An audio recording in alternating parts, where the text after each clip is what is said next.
Well, welcome back to another episode of the Mental Health Janitors. And as always, I'm your host, Sergeant Q, and with me as always, Doc Jess. So today we've got an action-packed segment for you guys. We're going to be talking about these new advancements. It's a technology that we created at QActual, and QActual is the one who has actually been sponsoring this podcast. So we'll talk a little bit about this new technology that's coming out and how it can help you on your mental health journey. We're also going to talk about back to school. So that's our current event. Everybody's going to be heading back to school. So if you're a parent, you have teenagers, maybe you have college age kids, maybe you're heading back to school. So we're going to talk about how do you prepare mentally to go back to school and get into that environment. And then we're going to give you guys a tool for your toolbox that'll actually help you with sending your kids back to school. And then Doc Jess will put me through a little exercise and we'll get to utilize that tool and you'll get to see it. So stay tuned. We're going to get started in just a minute.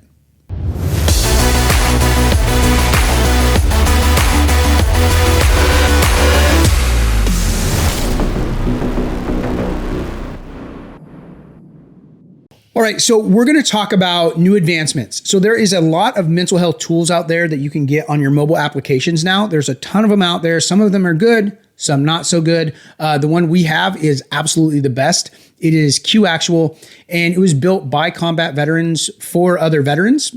We had great results in that arena. And so other people started asking us, nurses, firemen, police. So we started building it out in all these different demographics. And now we have just a general version that anybody can download and use. And you can actually download it right now from the App Store.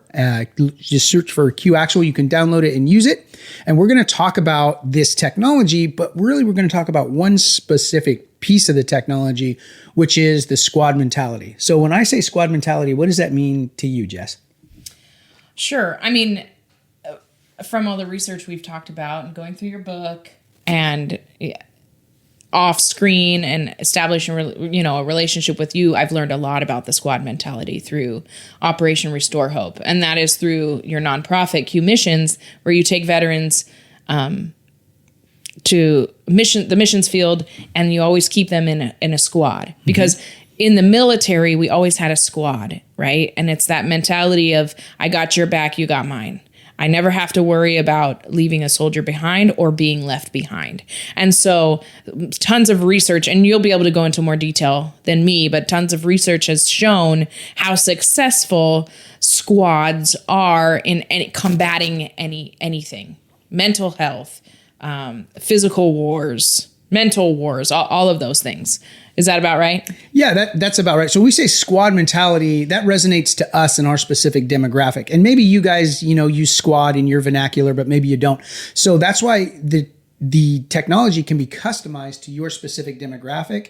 And so it can be called, team chat, squad chat, group chat. So you can use whatever vernacular you want that fits your specific demographic and your team, your group of friends that are going to be utilizing the technology. So in the tech, you download the app and you set up your profile. And then the very next thing you do is you invite 3 other friends to join your squad and be part of your support network. And so there's a few reasons why this is so important. And number one, I go back to is the Department of the Army did a 40-year-long study. And I talk about this all the time because it was fascinating. They wanted to find out why the military was so successful on the battlefield. And they narrowed it down to one element, the squad. The American fighting force is super successful because we fight in these small units where you're depending on the guy to your right and to your left to be successful in that battle space. Well, we just took that same mentality and we relate it to our civilian life, to mental health, the battlefield of the mind. So now when we're struggling with mental health, we can use these same tools and techniques that we used in the military to win physical wars, to win the wars in our mind, where it comes to anxiety, depression, suicidal ideations. So we just take those same military battle tactics and we combine them with technology to create this platform where you can easily communicate with your squad, your group, your friends when you're struggling with mental health. The second thing that's really cool is that the best way to build mental resiliency is actually to be helping other people. Yeah. So as you are giving social support to your friends, you're building your own mental resiliency. So this is a trap that we fall into all the time, especially if you're in some sort of leadership. We feel like we can't really talk about our own struggles because we're the leader, or we don't want to be a burden on our friends. I hear that all the time. I don't want to burden my friends with my problems. But the exact opposite is actually true. When you reach out and you ask for help, you're giving your friends an opportunity to build their own mental resiliency. And so when I explain this to people and explain this to groups, it's like that aha moment, like, oh, that makes sense. Because internally we know that. Sometimes we just need somebody to speak it out. And so when we talk about squad mentality, that's what we're talking about with the tech. And we all, with a few exceptions, right? We all know maybe somewhere in our past or in our life the one person who only talks about their problems and never helps with anything else. So that's the exception to the rule. But the rule is, I hear all the time in my counseling office, I don't want to burden people, especially in the fields of military, first responders, police, fire, and nurses. And so the general rule is we have a hard time wanting to burden others with what's going on with us. But if we create that squad and we're supporting one another, it literally is a win-win. I know it's cliche, but it is. It really is. And if you do have that one person who is, constantly needing help, needing reassurance, and they really are that person like Jess was talking about, that exception, the app is perfect for them because now it holds them accountable to do better and be better. Because you kind of see that with that type of person who they'll go to one person for help and then they'll go to the next person, the next person, the next person. And there's no real accountability for them to get better. That is so good. It is, because they just burn out everybody. And then everybody's just like, because there's no accountability for that. Yeah. So now it's this small group, 2 or 3 people that can hold you accountable to getting better, to doing the things that you know you need to do to have better mental health, or stop doing things. That's a big thing too, right? Like you always have this problem because you're always doing these things that you know are going to negatively affect your mental health. And if they go to one person and then they burn that person out and then go to the next and the next, they can just continue that cycle without having any accountability. And so the app actually prevents that from happening because now there's tools that the other squad mates can use to hold them accountable to doing the things they need to, or stop doing the things that are causing them to have bad mental health. That's awesome. I didn't even look at it that way. Yeah, so really it's cool. It is. It's really an accountability piece, and we'll talk about that in another episode. But we'll talk about this squad mentality, this group dynamic that is so vital, not just to our technology, but to anything. So a lot of people, they don't want to be a burden. Yeah. And so what I explain to them is I compare a mental wound, because that's what you're experiencing with a mental health crisis, a mental wound to a physical wound. And I ask people like, well, if you fell down and broke your leg, would you feel bad about calling your friend and saying, hey man, I got this broken leg. Could you get me to the hospital? Because I got to get this thing looked at. Yeah. Or would you be like, nah, I just tough it out, man. I'm just going to, throw some duct tape on it and, jump on my bicycle and bicycle to the ER and get this thing set. No, you wouldn't do any of those things. There's also those exceptions of people too. There are. Not very wise to do that, right? Like reach out to your friends, get some help. And then if you've got a busted up leg and you've got to move next week, are you going to be like, nah, I'm just going to tough it out? Or are you going to call some friends and be like, hey man, I got this broken leg. Could you help me out? I need a little extra assistance for this period of time while I'm healing, right? And then once you're healed, you're back in the fight. You're ready to go, ready to live life as normal as you can. And it's the same thing with a mental wound. And you're ready to help those people that helped you during your time of need. That's and right. It's a win-win. Again, it's a give and take. It's a serving each other. Yeah, we call it, it's a positive bio loop feedback. Okay, that's the technical term. So it's a mental health. It's a mental health tool that is a positive biofeedback loop. And so what that means is I help you when you're struggling with mental health, and then when I need help, you're more likely to help me to reciprocate that. And it's this positive feedback loop that keeps happening. And that's really what's kept our species alive for thousands of years, is this group dynamic that we were given when God created us, that we build our own mental resiliency and we feel better when we're helping other people. So that way we continue to do it. Yeah, that's awesome. I'm excited to be able to show some of our viewers this Q Actual training on the squad mentality. Yes, that's right. Okay, so before we started the show, I was showing Jess. So I was in Fiji last week doing a bunch of work over there. it's a vacation, but when you're an entrepreneur, I work during my vacation just because that's how my brain operates. And so I was building out these AI training modules that are going into the tech. So they'll be on a landing page right now, but by 2024, all of these training modules will be uploaded. And so I'll try and give you one, Casey, and maybe you can put it at the very end or wherever you want to put it in here, just a little snippet. They're 3 to 4 minutes long of these training modules that talk about the squad dynamic and why it's so important. So that way, when people download the tech, they can see each of these unique features that the technology has and how it benefits them and how to utilize it. So, yeah. Awesome. Yeah, that'll be cool. So you got 2 for 1 now. You got some AI in here for advancements and the squad mentality, which I'm harnessing AI to do it. Yeah. Have you used AI in your practice at all? No, I'm so scared. Really? Yeah. Oh my Your wife goodness. keeps trying to show me how to do it. Yes, it is. It is awesome. People are always afraid, like, oh, technology, AI is going to take my job. I said, no, it's not going to take your job. What's going to happen is people who harness the power of AI are going to take your job because they're going to be able to do 10 times as much as you are. And that's really what this thing does. Honestly, it's like having the wheel for the first time. Everybody's walking, carrying bundles of sticks or firewood, and some dude built a wheel and now he has a cart and he's hauling 10 times as much as the other guy hauling firewood, right? It's funny because I have a client that I just met with yesterday, and she's very high up in a very large corporation company in this area. And she has to write lots of emails and lots of thank you notes and things like that to different people. And she has this AI that helps her come up with it. And she taught one of her managers underneath her how to use it. And so when he moved to a new department, she got a thank you note. And she's like, look at that. I'm the only one who knows that AI chat, whatever it's called. Okay, that's how foreign I am to this. But then I was thinking in there with them, this couple and I, we banter a little bit towards the end of our sessions, which anyways, how many husbands do I counsel? So a lot of couples go through a fracture in their marriage.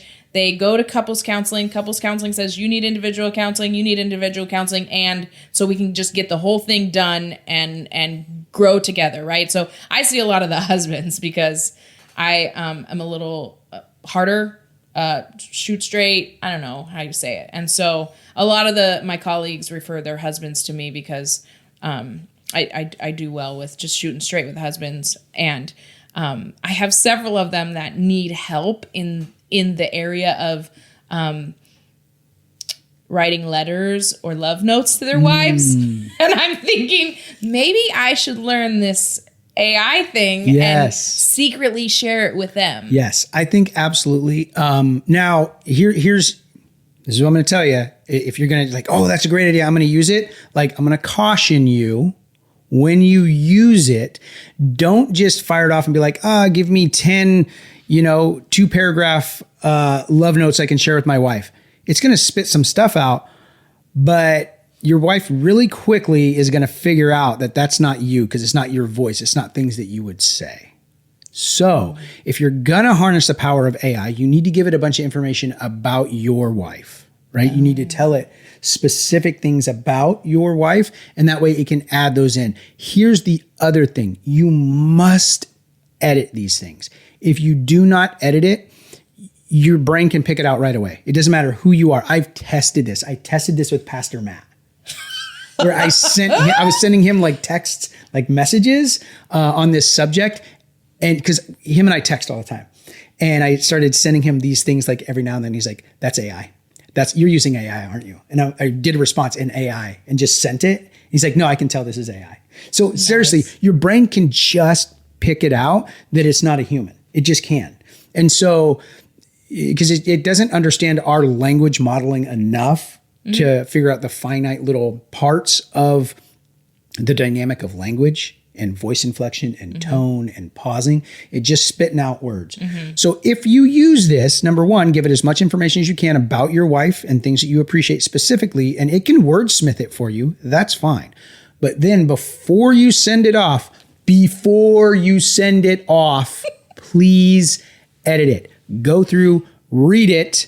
a couple times, fix the grammar, add some things, change some things. Or worse in the grammar, if she knows that Billy, don't be sending me full sentences. I'll know it's AI. Right. So, but fix those little things, right, before you send it off. So that way it sounds genuine. Because whether you used AI or didn't use AI, it is genuine because you're trying, right? But if you're just sending this off and firing it off, then it doesn't really come across as genuine. Really good input. Thank you. And so AI is great, but you still got to do some fine tweaks to it. Otherwise, it's just going to come off as just awkward and cold. I mean, but maybe that works. Maybe you are awkward and cold. I don't know. Most of my husbands are. That's why they're in counseling. Most of my husbands are. So Jess is a Mormon. I'm understanding. Got that. Okay. All right. So current events. I'm actually going to kick this one to you, Jess, because this is one that you're working on right now. Yes. This current event. So tell us a little bit about it. Go ahead. Yeah. So we're going to talk about back to school today for our current event. And we're going to talk about it because I have a caseload of, I would say, 6 or 7 adolescents who are gearing up and getting ready for the last few weeks for back to school. And most of my adolescent clients that I see come see me because of social anxiety. And where did they get the social anxiety from? I'm glad you asked. COVID, right? Shutdowns. Yes. Okay. Lockdowns. There's a lot of reasons for this social anxiety. That's one of them, but I'm going to share with you my theory on some of the other ones. Okay. That come with social anxiety around back to school or school in general. So one of the things is, if you think about me and you growing up, Aaron, if I was put out into a uncomfortable situation where I had to have conversations with other kids because we didn't have tablets or screens to hide from, we just did it. Like, we just have that awkward conversation to get to know another kid because that's our only option, really. Right. Nowadays, a kid doesn't feel comfortable doing something and they have their phone or their tablet to play on to avoid that awkward, uncomfortable social situation. So they've neglected to intentionally, so parents, and without even realizing it, have given their kids an out to have those awkward, uncomfortable conversations. Because I'm a mom. I know my core of me, I don't like my kids being uncomfortable. So in the moment, I'm like, sure, yeah, just stay in my car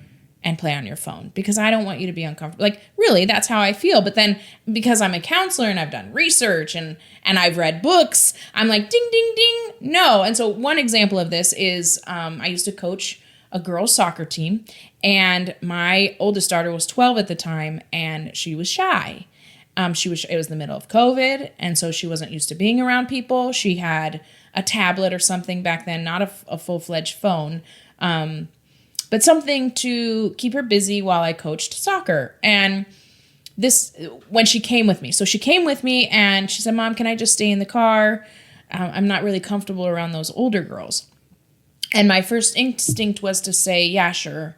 And it was safe. It was a cold day. It was not like keeping my kid in the car. But and then I thought, you know what? She's uncomfortable, and that's okay. She needs to be uncomfortable and have these conversations, because if I allow her to retreat when she's uncomfortable, that's what she's going to learn is safe.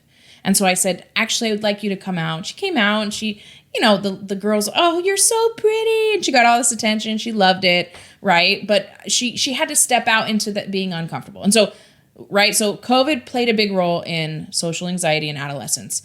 Screens play a huge role in adolescence social anxiety, okay? And so those are the two things that we're going to talk a little bit about that I just wanted to touch on today, and I'm going to give you a really cool tool for your toolbox later on how to help our kids. And you don't have to take them to a counselor for this tool. You can sit down with your kids at home and help them walk through this, what we call a roadmap. Very cool. One of the things you touched on, the screens. And so when I was a kid, like, bullying has been around forever, right? Like, and it's never going away. We have all these anti-bullying campaigns, all this stuff. Like, I don't see that ever going away 100%. Like, I think it's always going to be part of life, but you learn how to get through that, how to overcome it. But here's the difference. When I was a kid and there was a bully, maybe you saw him at school, maybe you had one class with him, maybe you saw him at recess. So you saw him for a limited amount of time while you were at school. But when you went home, you didn't see this bully, right? Unless he was the neighbor. But you didn't really see this bully at all. What we have now is the bully has 24/7 access to your kids. Right? Through social media, online bullying, all of the text messaging, all of these things, they have 24/7 access to their victims. And that is a huge problem. You see the suicide rate jump in teens, especially teen girls, because they're constantly being inundated with these bullies where they're bullying about their bodies, about, their speech, about whatever it is. It's constant nonstop. And so I was talking to a guy, a CEO that I know is a good friend, and he's in the technology field, and he absolutely does not let his kids have their phones in their room.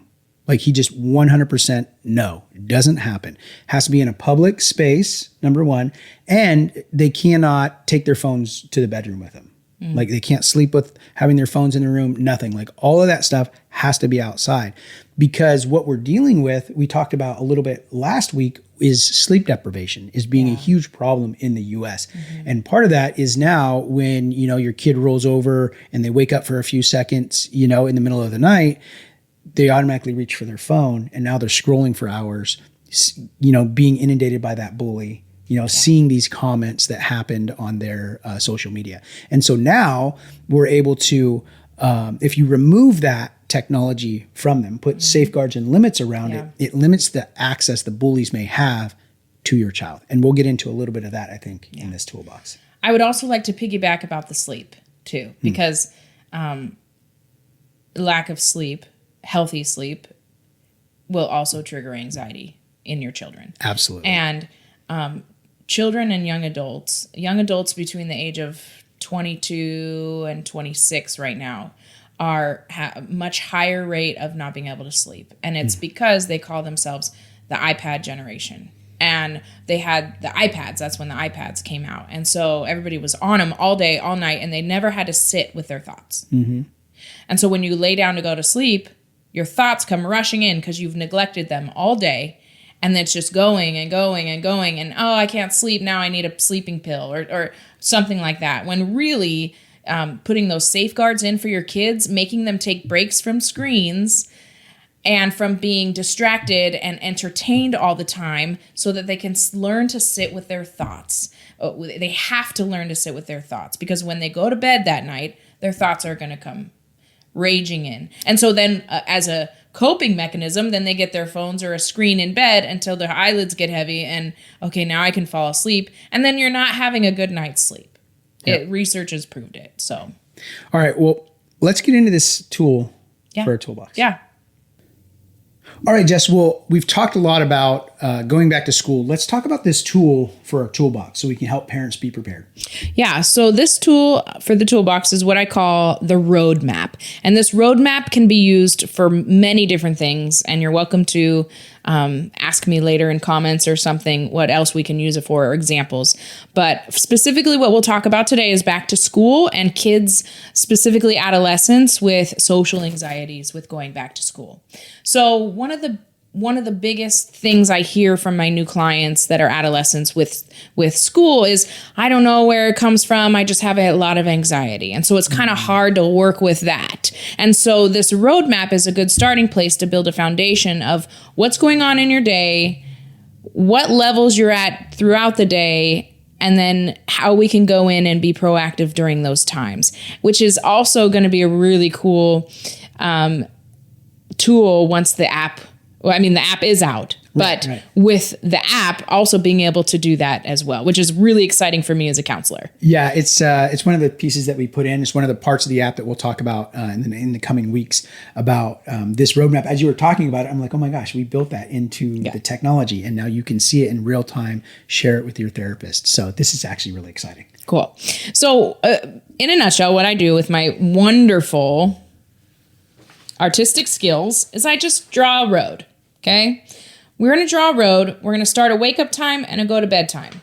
And I'm going to have my client, and I sometimes I do this for myself and show my client, or my kids, if I'm doing this at home with my kids, show them how I do it. So for instance, for me, I wake up, a certain time, and then, and we always have our anxiety thermometer right there to look at. So my client can see, when I wake up, I'm at a 2. And then as I start getting ready for school, I go up to a 3 or 4, because now I'm starting to think, what did I miss? What did I not do last night?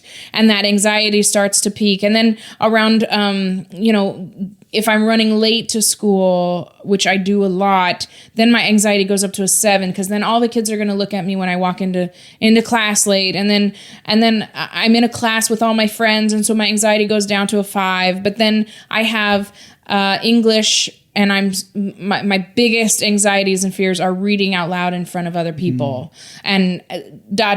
Okay, so we're going through our day for school and figuring out where are our trigger points, or where are our higher anxiety points, so we can start being proactive during those times of the day. And so this is just a really great tool to use with you and your kids if they're struggling with any kind of social anxiety. What's going to be really fun is when we do this practical in a few minutes with Aaron. He is going to be a 13-year-old girl. What, 13-year-old girl? That's the character I'm playing? Okay, Yes. so I'm not playing Sergeant Q today. I'm playing a 13-year-old girl. Yes. So are you going to give me like notes for this? Yeah, I'll give you a few. Okay. I'm like, it's been a long time since I've been a 13-year-old, and I've never been a 13-year-old girl. So no idea the problems that they deal with, but I'm about to find out. Okay. Okay. So we're going to take a quick break. We're going to go over this, and then we're going to give you guys a really exciting practical today. Okay. Yes. Exciting for you guys. This is never exciting for me. Okay. Okay.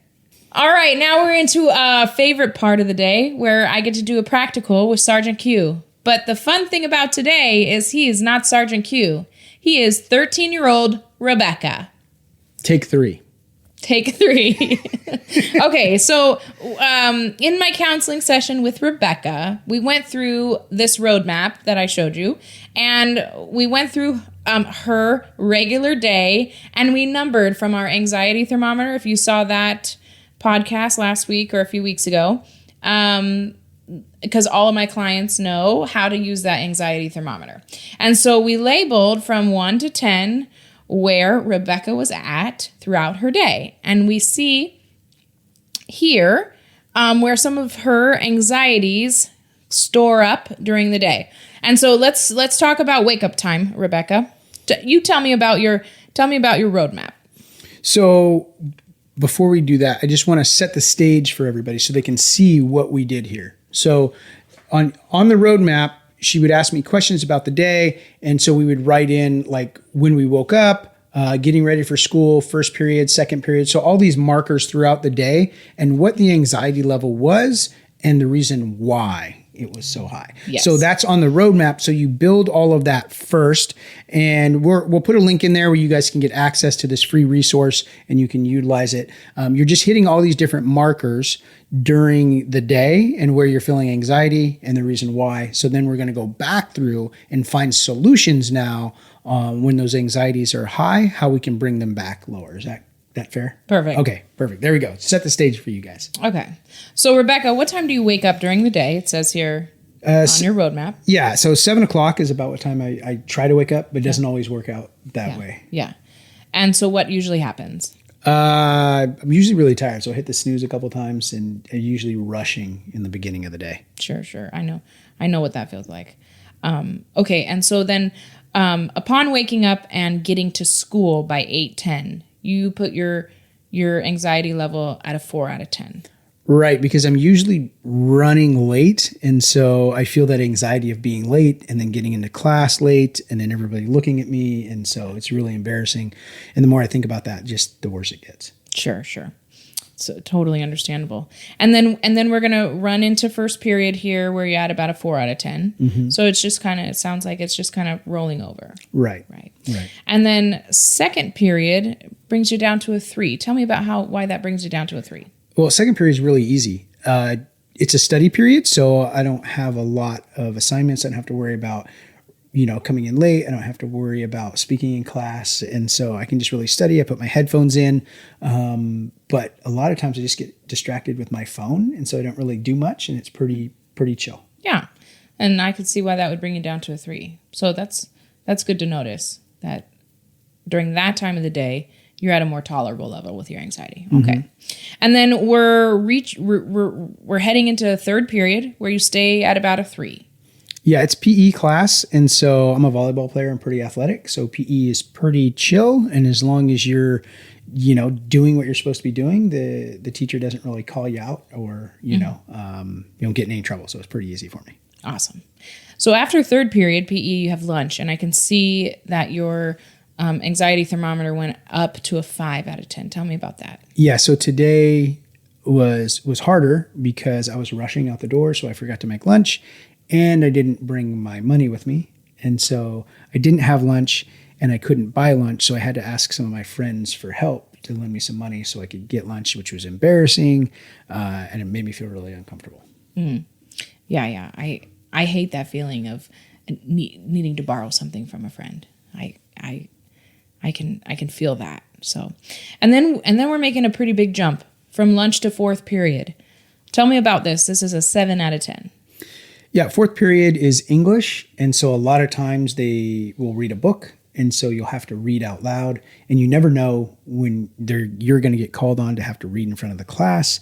I get really nervous and stumble over my words and then I feel more embarrassed and then, the kids are going to tease me. And so I'm just mortified the whole time I'm in that class, like waiting to be called on to have to read out loud. Yeah.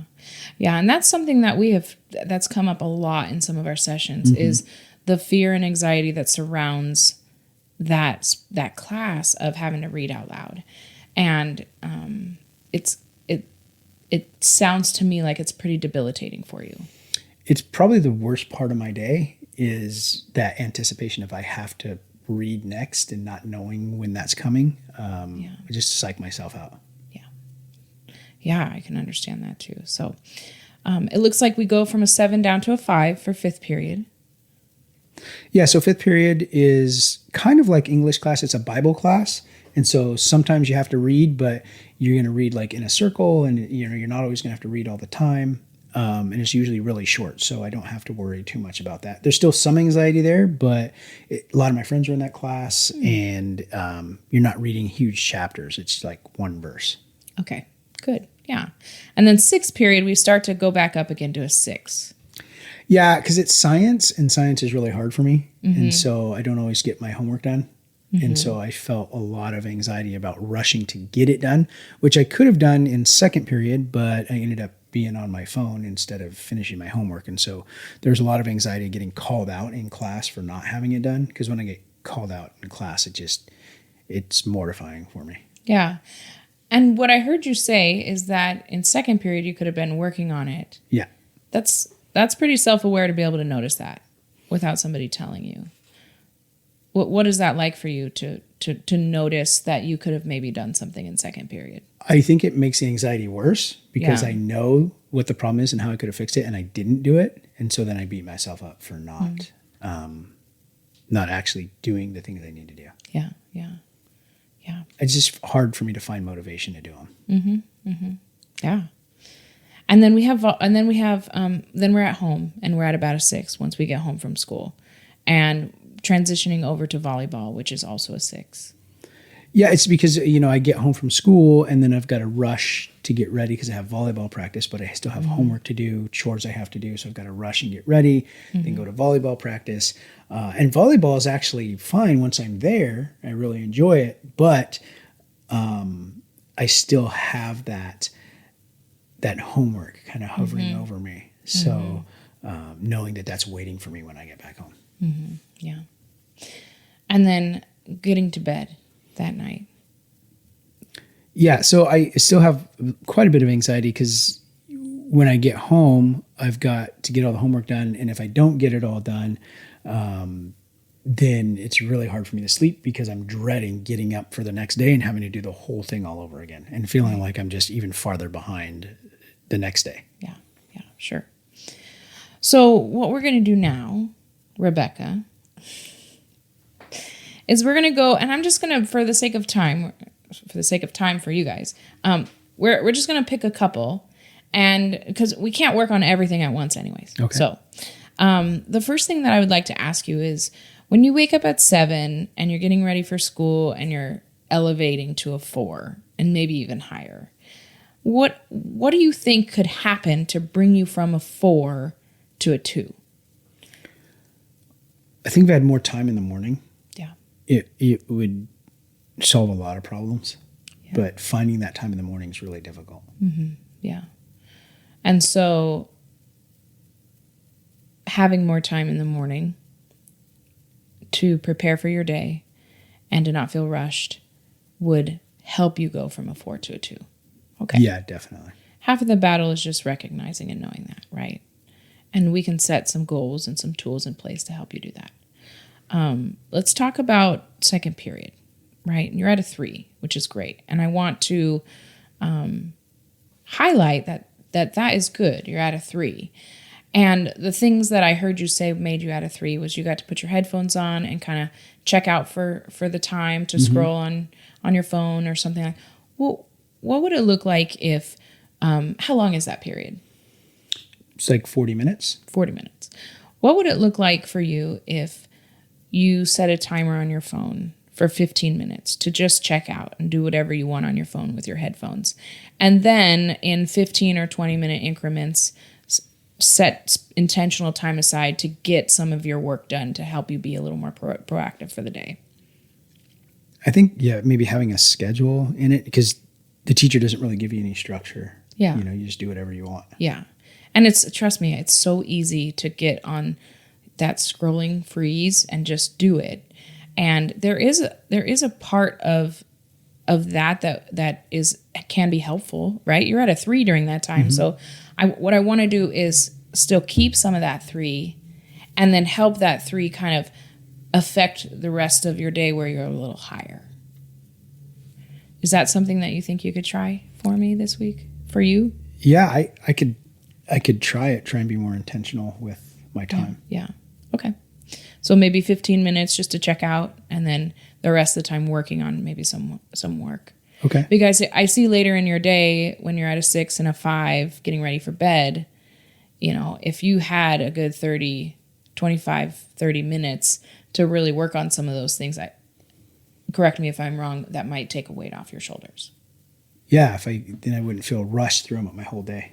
Yeah. If I could have a little bit more of that stuff prepared. Sure. I want to jump to 5. You're 5 at lunchtime. And if we can swing it back to the morning, if you're not as rushed. Right. Right.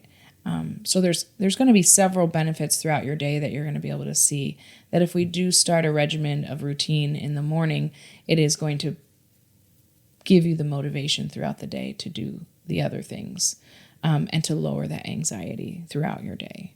And so if we could learn to wake up maybe 15, 20 minutes earlier and have a structured time in the morning to prepare for your day, I think it could really help you. But let's really talk about this number 7 in 4th period with your English teacher. Now, because it has been a hard thing for you for some time now, and it's been the source of a lot of our counseling between the two of us, I am comfortable, if you're comfortable, and be, obviously be honest with me how you would feel about this, but how would you feel if I wrote a confidential letter for you to give to your teacher asking to excuse you from reading out loud? Yeah, that would be helpful. I just wouldn't want the other kids to know that because then I'd be embarrassed about it. Right. And how would they know that? I don't know. It's just one of my fears, I guess. Yeah. Is like that they would find out and then I'd be teased about, having a note to not have to read in class. Yeah.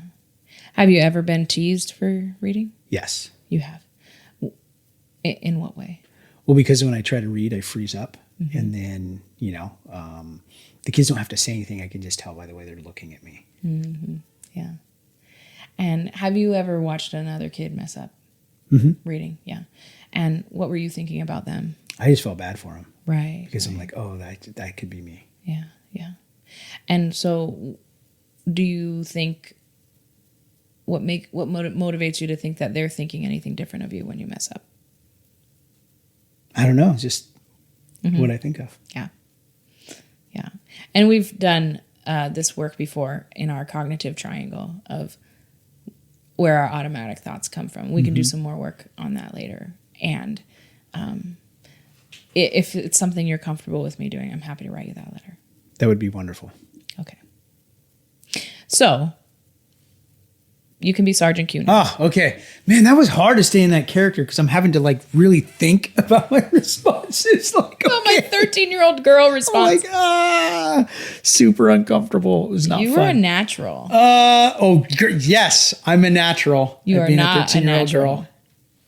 Not at all. So that's what it looks like in a therapy session. Okay. And not exactly. We do a lot more like elongated conversations about each thing. But just the strategy of going through with your kids, maybe the points in their day that are creating the most anxiety, why that is creating anxiety, and what can we do to take you from a 5 to a 3. I wouldn't ever try to jump more than 2 numbers at a time, and try one thing at a time. It sounds like for Rebecca, getting up earlier is going to and having that routine is going to really help the rest of her day. To even eventually, after doing it for a while, she's going to be able to go to bed with less anxiety and have a better night's sleep, which we have also talked about. Right. All right. So one thing that you touched on, Jess, in there, and I really want you guys to focus in on, not just for your kids, but for you, for yourself, is that morning routine. It is so important. And so people neglect it, don't think that it has value. Trust me. Try it for a week with setting a morning routine and doing it, and you're going to be amazed on how well your day goes. Even when things come to sideline you or derail you, if you have that morning routine, it's going to make the rest of the day so much easier. And here's a couple of things that I'll tell you about it. John Maxwell, who is one of the greatest leadership coaches in the world right now, he talks about this, having a morning routine. That if you want to change your life, you need to have a morning routine. And so he's been talking about this for a long time, for many, many years. And so let me break it down to you why that's so important on a brain-body connection level. Okay. Perfect. So the first 20 minutes of your day, are going to really set you up for the rest of your day. Because here's what happens during those first 20 minutes of your morning, of your day, when you wake up, that's when your brain is the most malleable. It's the most able to take in new information and hold it. And so if you wake up worried or wake up late or anxious, your brain gets put into that default mode automatically because whatever you teach it in the first 20 minutes is going to set it up for the rest of the day. And so if you're putting that stress and anxiety in because you woke up late, because you didn't do the assignments, whatever it is, you didn't get the project done for work, if that's the first 20 minutes of your day, you're rushing around being chaotic, your brain is going to be put in chaos mode for the rest of the day. Yeah. But if you can get up, have your morning routine, your cup of coffee, do your Bible study, do your reading, whatever that is, your morning routine that you've set up, that's going to set your brain into that default mode of structure. And you're going to have a lot more success. And then when things come in that are going to derail you, it's going to be less likely that happens. The other thing is that once you have this morning routine established, you need to start putting positive things in. They're going to help you long term. So if it is you want to be more disciplined, maybe listen to a 10-minute TED Talk about being disciplined, because your brain is going to learn that and absorb that more easily than any other part of your day. And there's all kinds of research. We could do a whole other podcast about the first 20 minutes of your day, talking about how the brain operates. And so whatever you put in that first 20 minutes is going to be your default mode. So if you hit that snooze button, that's your default mode of procrastinating all day. That's really good, Aaron. And as I'm hearing you talk, right, and hearing a lot of my clients' biggest concerns in my office, and if you're my client and you're watching, I'm not talking about you. But if you don't have the self-discipline of a morning routine, it is hard to start one. But I want to remind you that growth is hard. If you want to grow, you have to do hard things. If you want to stay where you're at and keep paying me $6,000 an hour for counseling, sure. I don't want to see you there. We don't want to see you hurting. Do hard things. That's what it takes to grow. And so as much as I hate putting together a morning routine, once I have it in place, my life changes for the better. Absolutely. And then it reassures me every time, this is what's good for me. Yeah. Growth does not happen in the comfort zone. So anytime that you want to Never. grow, you're going to have to sacrifice something, your time, your money, your leisure. You're going to have to sacrifice something to improve your life. And if you're on that journey of growth, and I talked about this, I run a mental health and wellness group for entrepreneurs and people in leadership, teaching them how to invest in their employees so they can retain employees and reduce turnover and all these things. And I always talk to them about their morning routine because they cannot teach their staff or invest in their staff if they have not invested in themselves first. Right. And so I always start with growth. Great book called The 15 Laws of Growth by John Maxwell. I'm actually going to be leading a group of leaders through this to teach them about growth that they can then in turn share with their leadership teams and help them grow, which is really the cornerstone of any personal development or any kind of mental health treatment or anything that you want to do in your life. You really have to understand this concept of growth, and then it's going to be difficult and it's going to be uncomfortable. Anytime you start a new skill or a new hobby, think about the first time that you played basketball, try to dribble a ball. It's super awkward, super uncomfortable. But the more you did it, the better you got at it. And so same thing with this morning routine. It's going to be awkward. It's going to be difficult, but the more you do it, the easier it's going to get. And I guarantee you it's the quickest way to see results in your day, in your life, is by having a morning routine. So good, Aaron. Good. That's a good reminder for me. Thank you. Side counseling Jess today. As I get ready to study for my national counseling exam, which I'm going to start studying first thing in the morning. Okay, there you go. Perfect. You will learn at a much faster rate. It's good to know. Thank you. Yeah, absolutely. So anything you want to learn it first thing in the morning. It'll really, your brain absorbs it a lot better. It sets you up for the rest of the day. All right. Well, I think that's it for us. That was fun. At the Mental Health Janitors. It was fun. So we had a week off where we just spent some time decompressing and focusing on our own mental health last week. So thank you guys for giving us some grace for that. It was much needed for us, but it's great to be back in the studio and working with you, Jess, and you, Casey. So today we talked about some new advancements with the technology QActual, and we'll talk about those different components throughout the week. We talked today about the squad mentality and why that's so important. Current events is back to school time. So it's back to school time. How can you help your student set them up for success? We talked about a tool for your toolbox, which was the roadmap. And it's a really easy thing. Where can they get that, Jess? The roadmap, you said? It's something I just draw. Oh, Sorry. You just draw. Okay, Yeah. so it's just draw it out. So you just draw this roadmap out and have them structure their day, and you can ask those questions just like we did and help set them up for success. And then just do it with them. Do it with your spouse first, maybe, to just practice before you start doing it with your kids so you're more confident when you do it. And do it for yourself, and unpack your day. And I do it for myself all the time. Probably once or twice a month. Yeah. So that's what we had for you guys. Don't forget to like and subscribe, because when we get 10,000 subscribers, 100. When we get 100 subscribers, 100,000. 100,000. When we get 100,000 subscribers to the YouTube channel, Jess here is gonna apply for her doctorate degree. So I need your guys' help to get her back in school so she can get her doctorate, and then I'll have a doctor friend. That'll be fun. So I'm starting Q, and this is Doc Jess. Thanks so much, you guys. And we're the Mental Health Janitors. We help you clean up the mess in your head.